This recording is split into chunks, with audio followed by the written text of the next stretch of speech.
হাই বন্ধুসকল, আজি আপোনালোকৰ মাজলৈ নতুন এটা ভিডিঅ' লৈ আহিছোঁ। এয়া প্লাষ্টিকৰ ড্ৰামবিলাক আনিলোঁ, দুটা ড্ৰাম আনি পেলাই মাজত টুকুৰা কৰিলোঁ। টুকুৰা কৰাৰ পিছত চালোঁ যে চাৰিটা টুকুৰা হৈছে, আৰু সেই ড্ৰামবিলাকত ঘাঁহবিলাক দিলোঁ খাবৰ কাৰণে।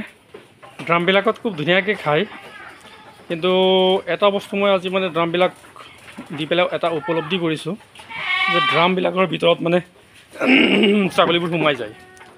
গতিকে ড্ৰামবোৰ মানে মাটিৰ পৰা প্ৰায় 3 ফুটমান ওপৰত দিব লাগিব। আজি মই এই বস্তুটো অনুভৱ কৰিলোঁ। আজি প্ৰথম কাটি পেলাই ড্ৰামকেইটা আনিলোঁতো, গতিকে ট্ৰাই কৰি আছোঁ যে কোনটো ছিষ্টেমত দিলে ভাল হ'ব। এতিয়া আজি গম পালোঁ যে নাই, ড্ৰামকেইটা আৰু অলপ দিব লাগিব, নহ'লে ড্ৰামৰ ভিতৰত সোমাই যায়। ড্ৰামৰ ভিতৰত সোমাই গ'লেতো আকৌ ঘাঁহবিলাক বেয়া হৈ যাব।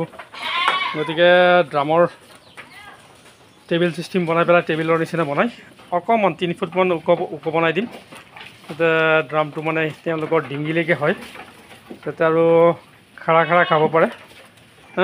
ড্ৰামৰ ভিতৰত যাতে নোসোমাই, সেইটো ছিষ্টেমতে দিব লাগিব আৰু। ঠিক আছে, আপোনালোকেও তেনেকুৱা পাৰে যদি ড্ৰাম আনি পেলাই ড্ৰাম কাটি ল'ব। ড্ৰামত দিলে মানে এটাই ফাইদা হয়, একলগত মানে 4-5 জনী খাব পাৰে, আৰু ড্ৰামকেইটা মানে অলপ ওখত দিলে ভাল।